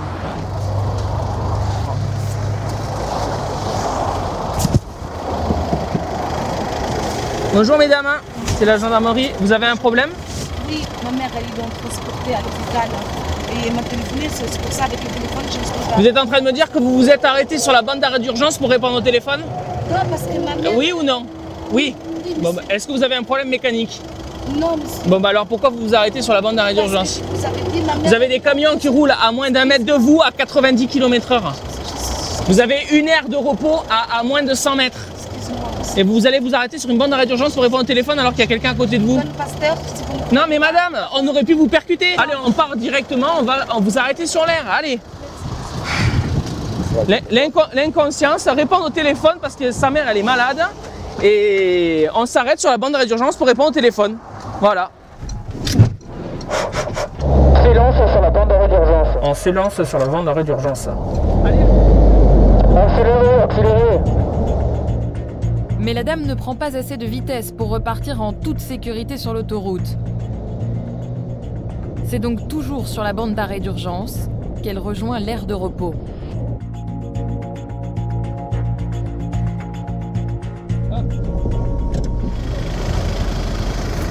Permis, carte grise, s'il vous plaît madame. Là, ici, on est en sécurité, d'accord? On va procéder au contrôle tranquillement. Le permis de conduire, madame, s'il vous plaît. Merci. Vous allez être verbalisé. J'ai rien contre votre mère, qu'on soit bien d'accord. Non, mais moi j'étais en panique. Je sentais les camions passer, j'étais en transe. Et voilà. Vous avez senti que vous étiez en danger en étant arrêté? Moi j'étais en transe. Je sentais la voiture qui bougeait à chaque camion. Et les autres? Imaginez s'il y a une famille qui vient vous percuter, il dit qu'est-ce que faisait la voiture là? Ah ben en fait elle a dû s'arrêter pour être au téléphone. Vous imaginez la famille en face? Non mais voilà. C'est là combien l'amende? Pas cher pour ce que ça peut entraîner. C'est un arrêt au stationnement sur une bande d'arrêt d'urgence. C'est 35 €. Il n'y a pas de perte de points. Bon bah là ça va le sentir pas mal avec une petite amende de 35 €. Et ça aurait pu être beaucoup plus cher. Voilà. Et beaucoup plus grave aussi. S'il y avait eu quelque chose.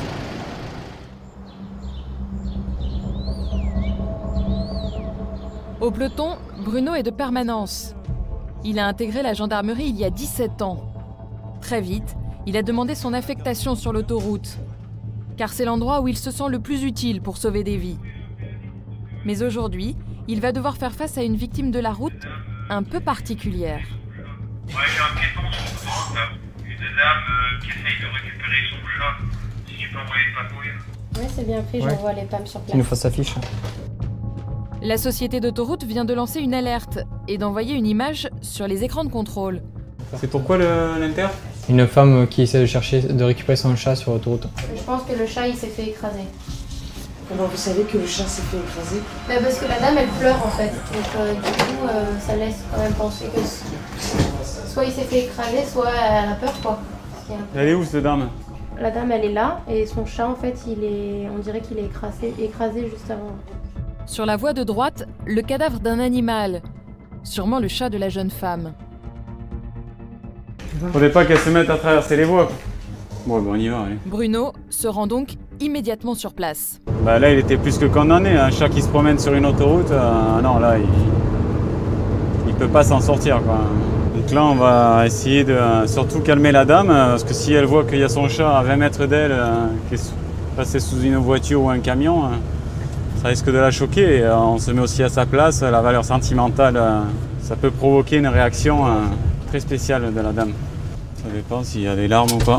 Comme Bruno le craignait, la jeune femme est en larmes. Bonjour, dame. En fait, chercher mon chat et je crois que c'est lui là-bas et c'est trop dangereux, je vais pas y aller quoi. Vous arrivez d'où là? Bonjour. En fait, je suis voisine ici et... D'accord. Et du coup, je crois que c'est elle et voilà. Comment ça s'est passé? L'animal se serait échappé il y a quelques minutes seulement. Comment ça s'est passé? En fait, les gars de l'autoroute sont venus couper l'herbe et je crois qu'ils ont cassé les canisses. Là? Ouais, elle a 9 ans, elle est jamais venue là. Vous habitez où, vous? Ici.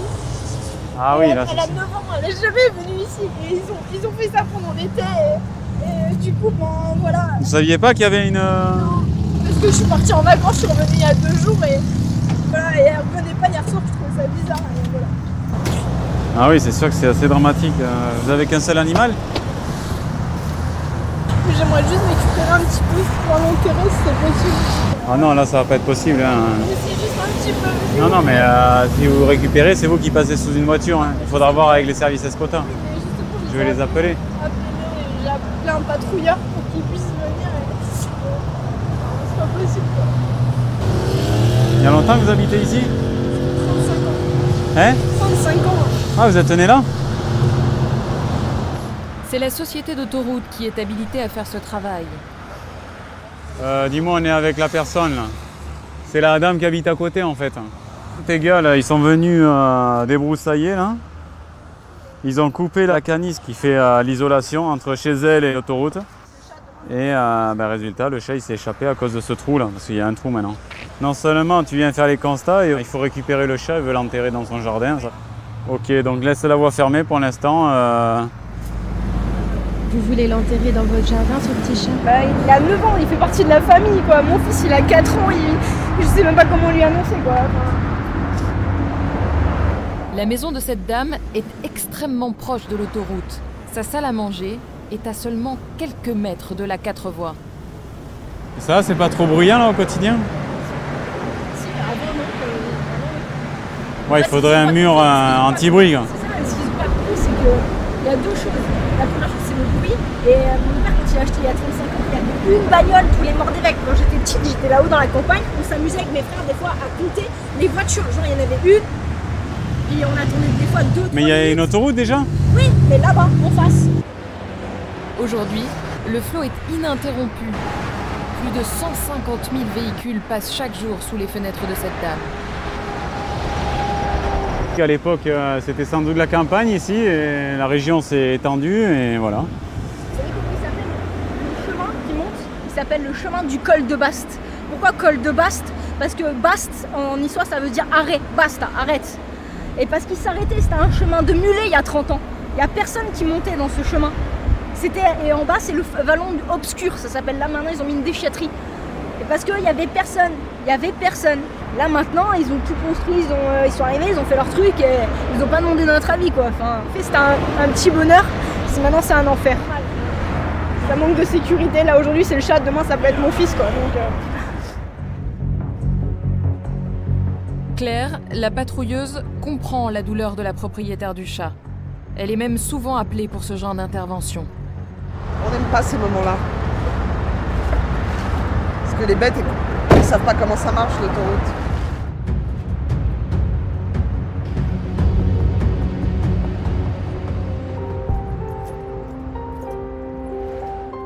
Je pense que de toute façon elle a été tuée sur le coup, donc la réussite. Donc fermer le sac et j'ai pris une merci.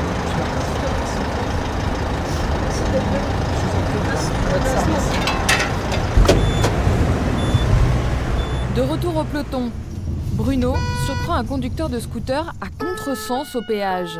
Une manœuvre strictement interdite. Et alors? À contresens, lui. Non mais c'est quoi ça là, monsieur là? Vous avez pas vu, mais vous avez vu ce que vous faites là? Venez vous garer là, là-bas au parking. Ce conducteur s'était en fait engagé dans la mauvaise file. Il ne pouvait pas payer avec sa carte bleue. Bonjour monsieur, vous me sortez le permis s'il vous plaît? Bon, demi-tour sur autoroute, c'est 90 € 3 points, vous le savez? Non? C'est pas demi-tour sur autoroute, si. C'est demi-tour dans un truc. Ouais, même pas sur l'autoroute. Hein. Non, c'est pas demi-tour sur l'autoroute. Ah, on n'est pas sur l'autoroute là, ici? On est où là? Je suis au péage, ouais. Je me rends compte le péage, que il fait partie je ne peux pas là. payer. Voilà. On est dans un village ici là? Non, mais je suis d'accord, mais je suis en train de payer. On est sur l'autoroute ou pas? Allez, cassez pas les couilles. Putain, vous êtes. Oh, vous allez vous détendre, d'accord? Non, mais je me détends pas parce que ça m'énerve. Au lieu d'être un peu conciliant, là, vous me cherchez des lois. Conciliant de quoi, monsieur? Vous faites demi-tour. Ouais, ça va. Avant, on pouvait quand même payer, mais là, on peut même plus payer. Et vous allez suivre ma collègue jusqu'au bureau, là. Et on se retrouve là-bas. 12 minutes. Le monsieur accepte mal de perdre des points sur son permis. Perdre 3 points pour ça, je trouve ça... Il faut pas vous énerver. Il y a de quoi, monsieur. Vous, je vous enlève 3 points pour un truc comme ça, vous allez me dire quoi? Vous allez me dire merci? Finalement, Bruno va se montrer conciliant. Non mais là je vais pas vous sortir 3 points. Je vais vous mettre un non-respect de la signalisation routière. C'est une amende à 22 €, vous aurez aucun point en moins. Ah. Mais ça, il faut plus jamais le faire. Parce que la prochaine fois, vous aurez la totale. Je ne le savais pas. Non mais il faut vous détendre. Parce que de suite, quand je vous ai fait la remarque, vous êtes monté comme ça dans les gestes. Je suis monté dans les tours, c'est vrai. Non mais depuis quand on monte dans les tours quand on s'adresse aux gendarmes? Ça, il faut pas le faire. D'accord? Oui, ça me soulage. Ça redescend. 3 points, moi qui fais 70 bornes par jour, pour moi c'est énorme. Nouveauté chez les gendarmes, on signe maintenant son PV de façon électronique.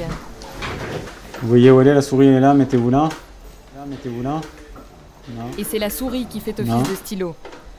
Un geste auquel ce sexagénaire n'est pas habitué. Non. Et en appuyant, vous signez. Là, avec le bouton. Non, l'autre. Alors, le résultat n'est pas très convaincant. Vous avez fait un dessin. J'ai essayé de faire agir. Non, c'est facile. Il suffit de s'entraîner. Et le monsieur, lui, n'a pas très envie de s'entraîner. Il préfère reprendre la route, cette fois, dans le bon sens. Le lendemain, Julie, la propriétaire du chat, a terminé sa sépulture. On a dû l'enterrer assez rapidement puisque elle s'était faite vraiment écraser, il y en avait, c'était plus du tout elle. Et voilà, quand je me rends compte que Fidji, elle était là et puis quelques heures après, elle était écrasée. Après 9 ans de vie avec elle, elle a partagé des choses avec notre fils aussi. Et puis voilà, on l'a enterrée. Et c'est Jules qui a fait des petits galets en représentant Fidji et nous, tout simplement. À cause du bruit et de la pollution, Jules ne peut plus s'amuser dans le jardin, comme le faisait sa mère quand elle était petite. Alors, tu vois, avant, ici, c'était l'endroit où j'allais m'amuser quand j'étais petite. C'était l'endroit des balançoires. Et tu vois, je pouvais jouer, m'amuser. Il y avait un trapèze, il y avait 2 balançoires, et il y avait aussi 2 cordes. Aujourd'hui, la balançoire est à quelques mètres seulement de l'autoroute. Et le salon de jardin, avec sa vue plongeante sur le trafic, est inutilisable. Au quotidien, c'est devenu un enfer. Voilà, ce qui était un petit bonheur et un petit paradis que moi j'ai connu petite, il ne pourra pas le connaître ici. Tu vois là, l'autoroute comme elle est proche. Et ouais. Et tu vois, ici il y a encore plein de voitures qui passent tout le temps, tous les jours. Un enfer dans lequel Julie est condamnée à vivre avec sa famille. Sa maison triste, hein, est invendable.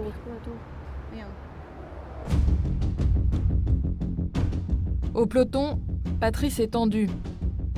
Il doit mettre un point final à l'enquête sur l'accident de scooter, celui dans lequel 2 femmes ont trouvé la mort. Dès que je travaille sur ce dossier, ouais, bien sûr, j'ai ces images qui reviennent. Ouais, et puis voilà, c'était assez macabre comme scène, ouais, ça c'est sûr. Donc, et là j'ai la fille de la conductrice qui est là, qui devait récupérer la carte bancaire de sa maman. Après l'horreur du drame, Patrice va devoir maintenant affronter la douleur des familles. Venez. Dans le dispatching, elle était restée au fond de la boîte, donc c'est pour ça que moi quand j'ai vu ça... Ah oui, je me suis bien demandé où elle était parce qu'elle l'avait sur elle, j'étais sûre. Ouais, elle est là. Donc je vais vous la restituer. Est-ce que je peux vous prendre votre pièce d'identité? Bien sûr, voilà. Par contre, j'ai pas le livret de famille, c'est mon frère qui l'a. J'en ai pas besoin. Okay. Non, ça va. Une carte bancaire, un souvenir de sa mère, que cette jeune fille gardera. En revanche, elle refuse de récupérer le scooter. Je soumettrai au magistrat que le scooter ne veut pas être récupéré par la famille, et savoir je solliciterai une destruction à ce moment-là. Ouais. Marie-Cécile. C'est ma tante. C'est votre tante. J'essaie de l'appeler, elle a essayé de m'appeler aussi, j'ai essayé d'appeler. Et c'était à vous de vous voir, parce qu'elle, elle veut savoir. Elle veut savoir... Elle veut savoir, parce qu'en fait, franchement, on sait rien. Moi, je veux pas savoir. Vous ne voulez pas savoir, mais je ne vais pas vous dire. Après, moi, le dossier est toujours en cours, même voilà, tout ce qu'on sait, c'est qu'elles sont seules en cause. Voilà. Il n'y a pas de véhicule, impliqué. Mais elle veut savoir. Je ne sais pas si vraiment c'est parce qu'elle est mal, mais elle veut. Ça va travailler aussi. Essayer de comprendre en fait. D'accord. Voilà, je pense qu'elle sait voilà, qu'il n'y a pas de véhicule en cause, puisqu'on le sait depuis le début, mais elle veut peut-être, je sais pas, en tout cas, elle va sûrement venir vous voir si vous acceptez. Il n'y a pas de problème. Moi, je lui dis alors, je lui fais passer le message que vous êtes d'accord pour la voir. Patrice pourra expliquer clairement ce qui s'est passé à la sœur de la victime. Désormais, son enquête est terminée. Franchement, la cause de l'accident, malheureusement, c'est un drame de l'alcool.